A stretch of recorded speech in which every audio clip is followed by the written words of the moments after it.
produsen seperti Bocil. Oknum produsen kerap hanya berpikir mencari untung berlipat dari biaya produksi kecil.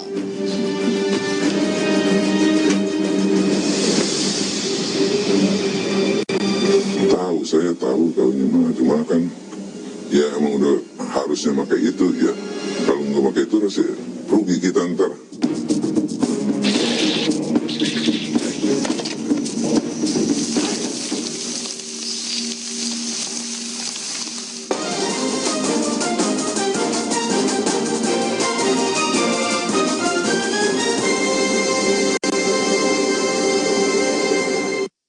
Dipelajarinya dari pabrik tempatnya bekerja dahulu. Tim reportase investigasi pun menelusuri pabrik yang dimaksud dan berhasil masuk ke dalamnya.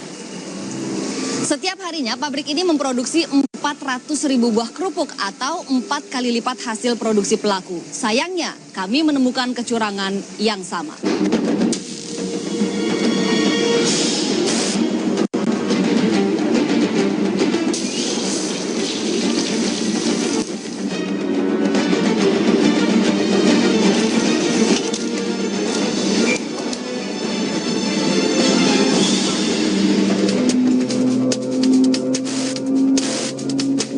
Kepopulerannya, kerupuk kaleng atau biasa disebut kerupuk aci serta kerupuk lipat diwarnai kecurangan oknum penjual. Seperti kebanyakan kerupuk, Bocil juga menggunakan tepung tapioka dan terigu. Bedanya, Bocil tak lupa menambahkan bahan kimia boraks, bleng, dan tawas di adonan kerupuknya. Borak itu buat pengeras juga, supaya nggak cepet tengik kan kerupuk kalau 2 hari, 3 hari kan udah tengik kalau nggak pakai itu.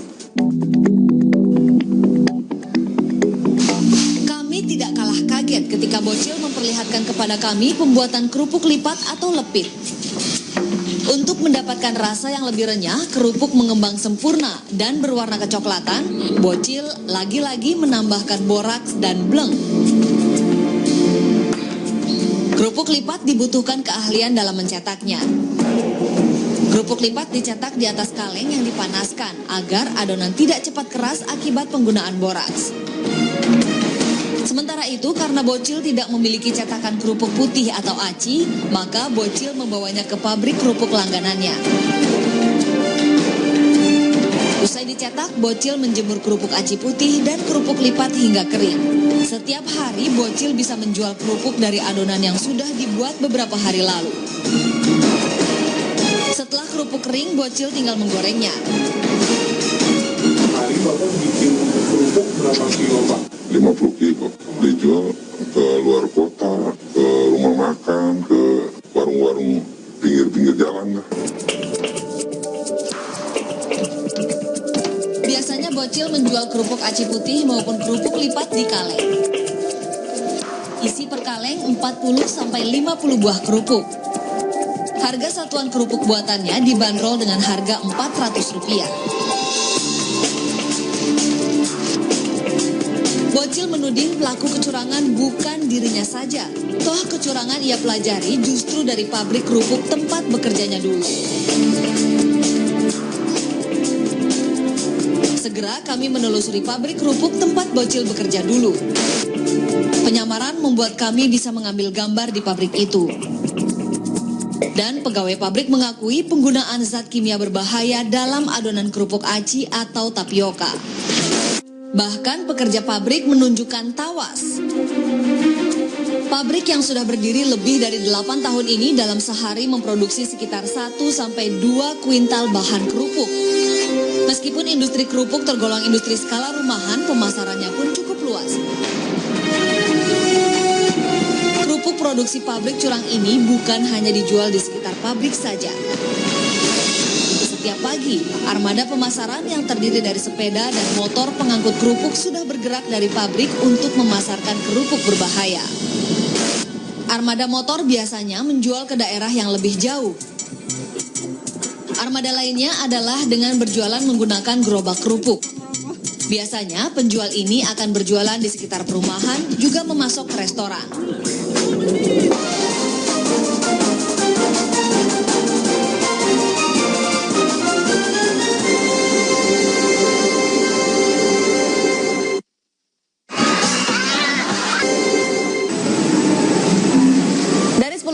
kami uji di laboratorium, 5 diantaranya positif berbahaya. Kami menemukan boraks, tawas, pijer, dan pewarna non-pangan. Ini mengingatkan kita untuk lebih berhati-hati dan cermat dalam memilih panganan, khususnya kerupuk. Dalam segmen ini kami tidak hanya memberikan tips cara memilih kerupuk yang aman, tapi juga membagi cara membuat kerupuk yang sehat dan alami.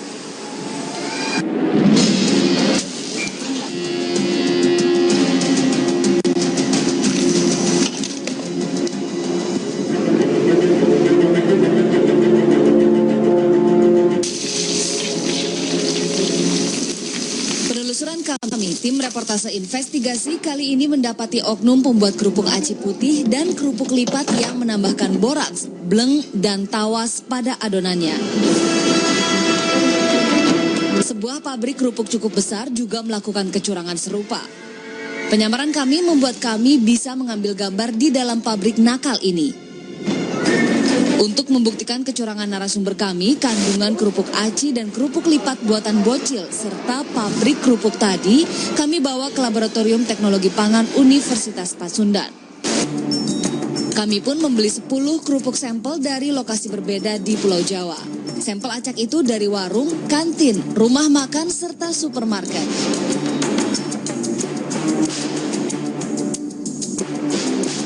Pengujian di laboratorium membuktikan kerupuk sampel utama dan 1 sampel acak positif menggunakan boraks.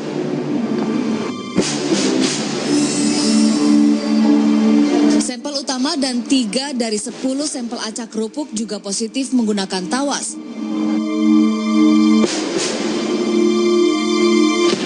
Selanjutnya, uji keberadaan pewarna dengan metode uji bulu domba.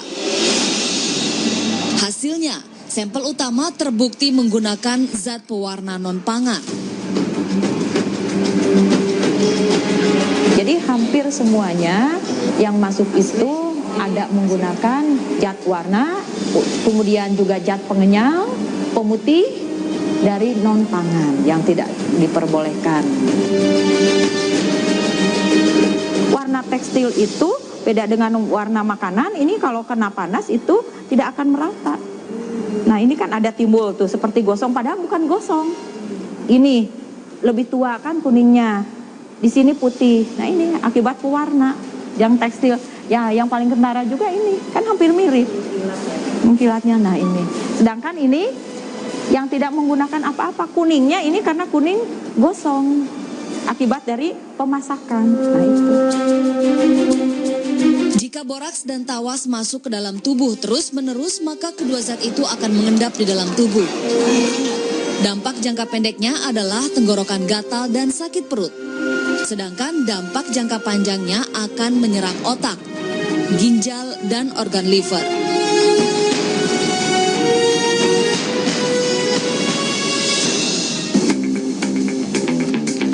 Padahal tanpa bahan kimia berbahaya pun tepung tapioka atau tepung kanji yang biasa menjadi bahan dasar kerupuk ini akan mengembang sempurna apabila ditambahkan telur atau zat sintetik seperti soda kue dalam takaran yang benar. Kuncinya adalah pada proses mengaduk bahan-bahan pembuat kerupuk tersebut. Dengan mengaduk secara benar, oksigen akan terikat oleh tepung dan kerupuk yang sudah cetak apabila digoreng akan mengembang dengan sempurna. Buktinya masih terdapat pedagang jujur di sekitar kita. Pabrik kerupuk Masud ini setiap hari memproduksi 2 kuintal kerupuk. 30 tahun bergelut memproduksi kerupuk, ia tidak tergoda menggunakan bahan kimia berbahaya. Hasil uji laboratorium kami juga memperlihatkan kerupuknya bebas bahan kimia berbahaya. Kalau istilah Sunda malah pakai buburan aja lah. Buburan jangan sampai kurang tua, kemudahan itu kan jadi jelek gitu. Ya, harusnya supaya bagus, agak tua, supaya kental lah, supaya kental. Diaduknya harus matang. Terus ngukusnya juga harus matang. Kalau kurang matang ngukusnya itu bukannya nggak kurang bagus hasilnya, jadi bantat. Ia pun tidak pernah kehilangan pelanggan setianya. Walaupun hanya menambahkan taburan bawang daun sebagai penyedap rasa pada kerupuknya.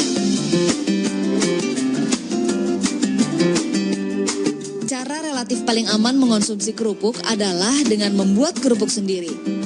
Namun agar kerupuk lebih bernutrisi, sebaiknya kerupuk ditambahkan bahan-bahan yang memiliki nilai protein dan mineral tinggi, seperti ikan, udang, dan cumi. Kalau kita banyak mengunyah, itu akan merangsang keluarnya enzim petialin yang ada di mulut ini sehingga proses pencernaan makanan lebih baik. Selain itu, dengan banyak mengunyah, memproduksi hormon anti-stres di kepala kita sehingga kita tidak terlalu gampang stres. Berikut pembuatan kerupuk. Campurkan tepung tapioka dengan bawang putih bubuk, garam, dan keju. Sebagai pengembang, kerupuk dapat digunakan baking soda. Namun takarannya sangat sedikit, setengah sendok teh untuk 600 gram kerupuk. Jika adonan telah kalis, bisa langsung dipotong tipis dan digoreng. Kerupuk bebas pengawet ini hanya bertahan 2-4 hari. Bila tidak ada waktu memasak, cara bijak adalah kita mengenali dahulu kerupuk aci putih yang aman di pasaran. Sepintas, kerupuk memang terlihat sama, tapi bila kita cermat, kerupuk yang berbahaya masih bisa dibedakan dengan kerupuk yang sehat dan alami. Bagaimana cara membedakannya? Kita akan tanya tipsnya kepada pakar kuliner sehat. Selamat sore Pak Wid. Mbak, selamat sore. Maaf berantakan ini ya. Iya Pak Wid, saya punya kerupuk nih Pak Wid, tapi nggak tahu cara membedakan kerupuk berbahaya dengan kerupuk yang sehat dan alami. Itu gimana sih caranya Pak Wid? Ini kebetulan saya juga ada ini orang rumah yang beli. Pak Wid suka kerupuk juga ya? Ya, maaf tangan saya kotor ya. Biasanya warnanya tidak seputih yang nakal. Oh, punya saya itu putih banget ya? Terlalu putih, iya. gitu ya, dari segi warna kan, beda ya. Beda. Oke, terus gimana lagi? Nah, kemudian kalau kita pencet gini teksturnya Mbak, ya, biasanya dia lebih melawan, lebih keras. Kalau kerupuk yang tidak pakai bahan yang aneh-aneh, dia biasanya lebih langsung pearl gitu. Iya ya, ini kayaknya gampang gitu. Coba. Gampang, ya. Ya. Oke. Akan lebih kelihatan kalau kita makan. Iya. Kalau dimakan dia tidak sampai menyakiti kerongkongan. Kalau kerupuk kita makan lalu dia menyakiti kerongkongan, ada kemungkinan Patut dicurigai, berbahaya. Berbahaya ada tambahan itu. Dari baunya mungkin Pak Wid ada bedanya nggak? Tidak kelihatan kalau dari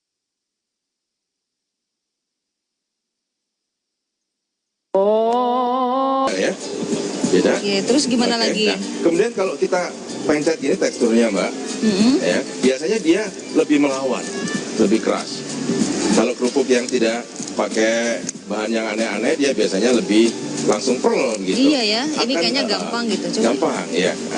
Ya. Oke. Akan lebih kelihatan kalau kita makan. Iya. Kalau dimakan dia tidak sampai menyakiti kerongkongan. Kalau kerupuk kita makan lalu dia menyakiti kerongkongan, ada kemungkinan Patut dicurigai, berbahaya. Berbahaya ada tambahan itu.